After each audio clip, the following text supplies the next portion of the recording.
continuons toujours sur notre thématique des blessures intérieures, des blessures émotionnelles des entrepreneurs qui les empêchent de réussir. Donc nous faisons aujourd'hui la partie 2. Mais avant de continuer, tu connais le mode opératoire, mon gars.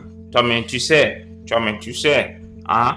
Un like maintenant au début là pour me donner la motivation de continuer, d'accord, et pour me permettre de référencer la vidéo. Je sais que je n'ai pas beaucoup de vues, j'accepte quand même de te donner beaucoup de valeur dans mes vidéos, donc mets-moi un gros like sur mes vidéos. Ensuite, partage la vidéo, c'est très important que tu partages ça. Ça m'aide à référencer la vidéo et ça permet à plusieurs personnes de voir la vidéo, tu vois. Et s'il te plaît, mets un commentaire si tu te retrouves au travers d'une des blessures dont je vais parler aujourd'hui. N'hésite pas à le mettre en commentaire. Demande-moi comment guérir de cette blessure-là et je ferai une vidéo dessus. Si tu as identifié une des blessures dont tu souffres, mets-moi ça en commentaire. Pour les blessures qui auront beaucoup de commentaires, je vais faire des vidéos dessus sur comment guérir de ces blessures intérieures-là. Aujourd'hui, nous allons parler, pour commencer, de la blessure de non-reconnaissance. C'est quoi la blessure de non-reconnaissance et comment est-ce qu'elle se manifeste? Et on va commencer par comment est-ce que cette blessure de non-reconnaissance, comment est-ce qu'elle naît? La blessure de non-reconnaissance vient du fait que quand un enfant, d'accord, ne reçoit pas la validation de ses parents, ne reçoit pas de la validation pour ses accomplissements, pour ses efforts ou même pour les émotions qu'il ressent. Quand par exemple on lui dit ça ce n'est rien, tu dois être fort, tu vois, il va développer un besoin intense de reconnaissance. Et le manque de reconnaissance parentale, très important, le manque de reconnaissance parentale conduit l'enfant à croire qu'il n'est jamais assez pour être apprécié, qu'il n'en fera jamais assez pour être apprécié. Et si le pire, c'est que si les réussites de l'enfant sont systématiquement minimisées ou ignorées, par exemple, l'enfant travaille à l'école, mais ce n'est jamais assez pour les parents, cela va entraîner un sentiment de vide intérieur au niveau de l'enfant et une quête de validation constante, tu vois. Et par exemple, lorsqu'un parent ne félicite jamais l'enfant pour ses succès, lorsqu'un parent ne félicite jamais, moi je connais des parents, ils ne félicitent jamais, ils ont les félicitations difficiles. Le jour où ils te félicitent, tu vas jouer au PMU, tu vas gagner, ça c'est sûr. Lorsque tu ne félicites jamais tes enfants pour leur succès, ça finit par se sentir en eux. Tu vois, ça finit par se sentir en eux. Dans une famille où d'autres membres, par exemple des frères ou des sœurs, tu vois, ont des besoins plus visibles que d'autres ou accaparent toute l'attention des parents. Quand tu as plusieurs enfants, 2, 3, 4 enfants par exemple, et que il y a des enfants que tu aimes plus que d'autres, il y a des enfants qui accaparent plus ton attention que les autres. Ces enfants qui n'accaparent pas ton attention vont ressentir cela, vont ressentir en fait le fait qu'ils doivent toujours faire plus pour pouvoir exister auprès de toi qui est parent. Une école ou un environnement où les qualités ou talents des enfants ne sont pas mises en valeur, ça va contribuer à ce manque de reconnaissance-là. Et ça va laisser l'enfant avec une impression de n'avoir aucune qualité particulière qui mérite d'être reconnue. Et ça crée la blessure de non-reconnaissance. Et comment ça se manifeste? La blessure de non-reconnaissance va se manifester par le fait que l'entrepreneur va chercher sans cesse à être reconnu pour ses résultats extérieurs, que ce soit succès financier, que ce soit validation publique, etc. Et sans parvenir à une valeur, c'est-à-dire que cet entrepreneur va toujours associer sa valeur qu'il est à ses succès extérieurs. Donc, quand il estime qu'il n'en a pas assez, c'est qu'il n'est rien. S'il en a beaucoup, c'est qu'il est quelqu'un. Tu vois? Et ça va aussi engendrer des difficultés auprès de cet entrepreneur-là à célébrer ses propres réussites, parce qu'il ne les considère jamais comme suffisantes. Et ça, c'est comme ça que agit la blessure de non-reconnaissance. Deuxième blessure dont nous allons parler, c'est la blessure de honte. La blessure de honte, comment est-ce que ça naît chez l'enfant? et qui devient plus tard entrepreneur, comment ça se manifeste quand il devient entrepreneur. La blessure de honte, ça vient d'abord des jugements répétés de l'enfant. L'enfant qui grandit dans un environnement où il est tout le temps jugé, il est tout le temps critiqué pour ses actions, pour ses choix, il n'est jamais soutenu, ou même il est jugé pour son apparence. Très important, il y a des parents qui jugent les enfants sur la base de leur apparence. Ça va développer un sentiment de honte profonde, tu vois. Et ce jugement peut provenir soit des parents, soit des enseignants ou même des camarades. C'est pour ça, quand vous mettez votre enfant dans une école, assurez-vous que les enseignants, que les camarades ne se moquent pas de votre enfant sur la base de son fils, de ses choix, de ses actions, etc. Et les punitions répétées ou même les punitions disproportionnées, très important, face à des petits manquements, va amener l'enfant à croire qu'il est fondamentalement mauvais. Il faut que quand vous punissez votre enfant, les punitions soient proportionnées. Les punitions ne doivent jamais être disproportionnées parce que l'enfant va croire qu'il est mauvais et ça va créer une image négative de soi au niveau de l'enfant et une honte durable au niveau de l'enfant. Le fait d'être moqué, d'accord, que ce soit à la maison, que ce soit à l'école, pour ses erreurs, pour son apparence ou pour ses aspects physiques ou pour des aspects de sa personnalité, va générer un sentiment de honte profonde chez l'enfant et cela va pousser l'enfant à se cacher ou à réprimer certaines parties d'elle-même plus tard quand il va devenir.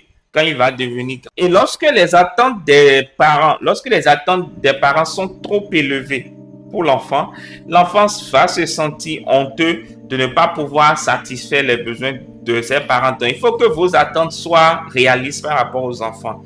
D'accord? Et l'enfant peut conclure qu'il n'est jamais assez bon pour les parents. Tu vois? Et ce qui va affecter durablement la perception de sa valeur. Et dans certaines familles, moi je vois souvent dans certaines familles, les parents utilisent la culpabilité comme moyen d'éducation. C'est très dangereux, c'est très destructeur. Le fait de culpabiliser les enfants pour pouvoir les éduquer. Par exemple, tu vas entendre des parents dire à leur enfant, tu me fais honte, tu fais honte à la famille, tu nous fais honte. Ou ils vont faire ressentir à l'enfant qu'il est la cause du malheur de la famille. Le fait de dire ça, ça va créer un sentiment de honte persistant au niveau de l'enfant. Et plus tard, quand l'enfant va grandir, va devenir un entrepreneur connu, respecté et tout ça, il va grandir, va devenir entrepreneur, il va souvent se sentir inadéquat. Il aura peur de montrer ses erreurs, il aura peur de montrer ses faiblesses. Et il va aussi éviter toutes les situations où il pourrait être exposé, il pourrait être jugé. Et limite, cela va vraiment réduire sa capacité à s'exposer, sa capacité à prendre des risques et même sa capacité à demander de l'aide. Vous voyez comment jusqu'où cette blessure-là peut amener un enfant. Donc, continuons avec la troisième blessure. La troisième blessure ici, c'est la blessure de dépendance. La blessure de dépendance, c'est lorsque les parents, par exemple, surprotègent l'enfant. Évitez toujours ça. Évitez de surprotéger vos enfants. La blessure de dépendance naît quand l'enfant est surprotégé. On ne lui permet jamais d'expérimenter par lui-même ou de prendre des risques par lui-même. L'enfant va développer une dépendance affective vis-à-vis des parents, d'accord? Et il va apprendre qu'il ne peut pas faire face seul aux situations de la vie et aura constamment besoin de quelqu'un pour le guider. Et si un enfant n'est jamais responsabilisé, par exemple, les parents font toujours les choses à sa place. Les parents ne lui donnent pas de petites tâches ou les parents ne l'encouragent pas à devenir autonome. L'enfant va se sentir incapable de prendre des décisions par lui-même et devenir dépendant des autres pour le faire. Et lorsqu'un enfant grandit avec des figures d'attachement qui sont instables ou qui alternent entre surprotection et puis quoi encore, distance émotionnelle et tout, cela va créer une sorte de dépendance émotionnelle au niveau de l'enfant qui sera tout le temps à la recherche de sécurité. Et l'enfant va grandir en cherchant constamment à s'assurer de la présence et de l'affection des autres.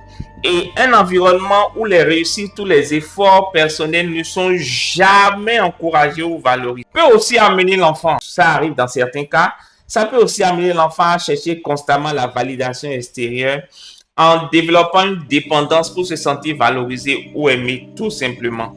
D'accord? Et donc, et plus grand maintenant, ça c'est quand il est enfant, ça c'est comment ça naît auprès de lui.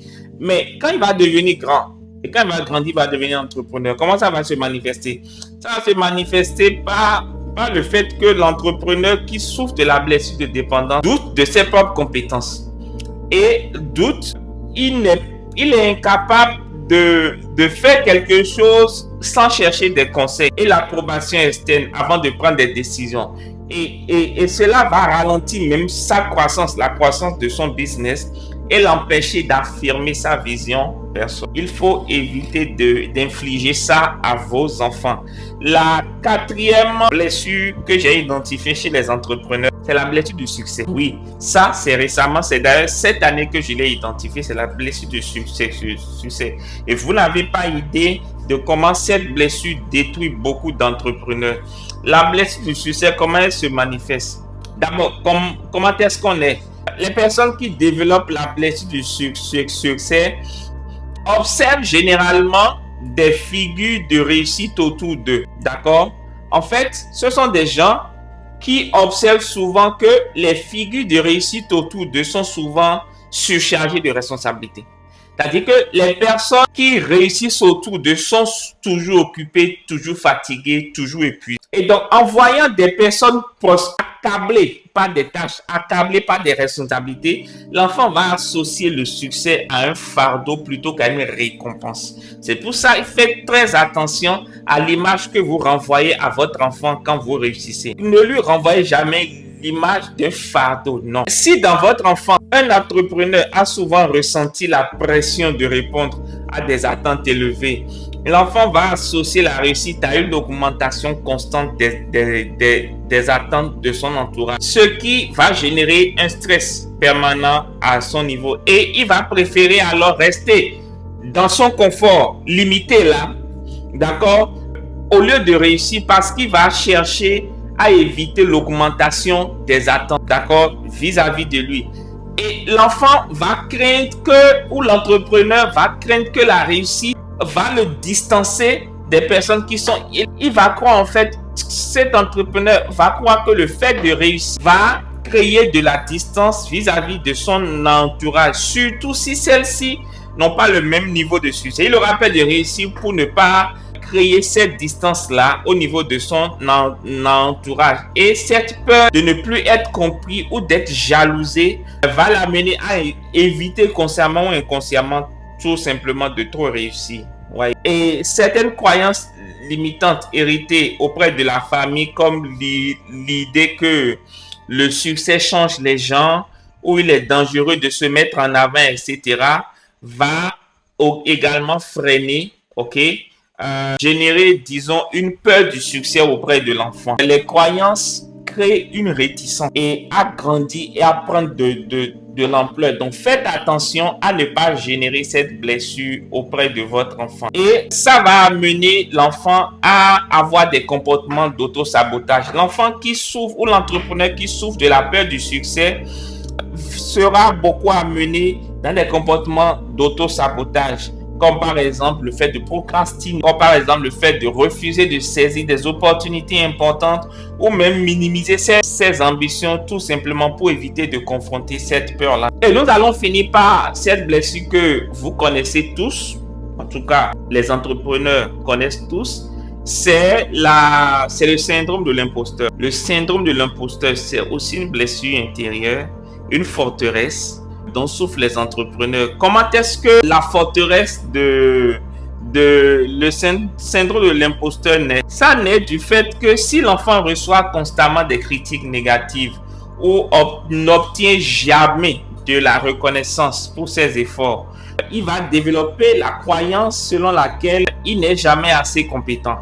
D'accord? Et cela va créer un sentiment d'illégitimité auprès où il ne se sent pas légitime en fait, qui va persister à l'âge adulte. Et les parents qui imposent des attentes élevées, d'accord, qui ne sont jamais satisfaits, lorsque par exemple l'enfant atteint des objectifs importants, ça peut amener ce dernier, l'enfant là, à se sentir toujours en dessous de ses attentes. Il va grandir avec la croyance qu'il ne mérite pas ses réussites et il sera constamment... Il faut éviter aussi de constamment comparer l'enfant à des personnes qui ont réussi dans la vie ou qui sont perçues comme des personnes plus performantes ou plus talentueuses. Ne comparez jamais votre enfant à des personnes qui paraissent plus performantes ou plus talentueuses.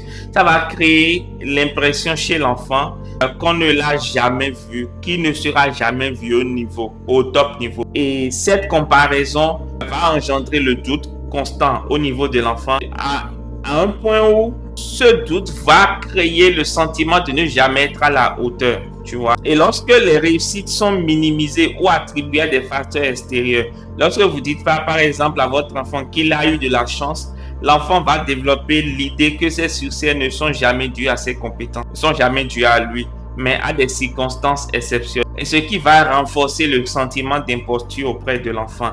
Et donc, ces causes-là, ces situations vont amener l'enfant qui souffre du syndrome de l'imposteur, une fois qu'il sera grand, deviendra entrepreneur, à douter de lui-même, à attribuer ses succès à des facteurs externes, plutôt qu'à son travail, tout simplement. Et il va ressentir constamment la peur d'être découvert comme incompétent. Et pour lui, il ne mérite rien. Tant qu'il n'a pas un papier pour justifier son diplôme ou ce qu'il a, il ne mérite rien. Et ça va l'empêcher tout simplement de saisir des opportunités audacieuses. Donc voilà, nous sommes à la fin de cette vidéo. Si vous avez appris quelque chose, n'hésitez pas à aller dans les commentaires maintenant. D'abord, faites-moi un like, c'est important, partagez et rentrez dans les commentaires. Dites-moi quelle est la blessure intérieure que vous avez identifiée. Et dans la prochaine vidéo, je me ferai un plaisir de faire une vidéo dessus sur comment guérir de cette blessure intérieure. Bien sûr, j'ai prévu qu'on fasse une vidéo dessus. Mais dites-moi ce que vous avez aimé et dites-moi sur quoi vous voulez que je fasse une vidéo prochaine. Et moi, je vous donne rendez-vous dans une toute prochaine vidéo. Ciao!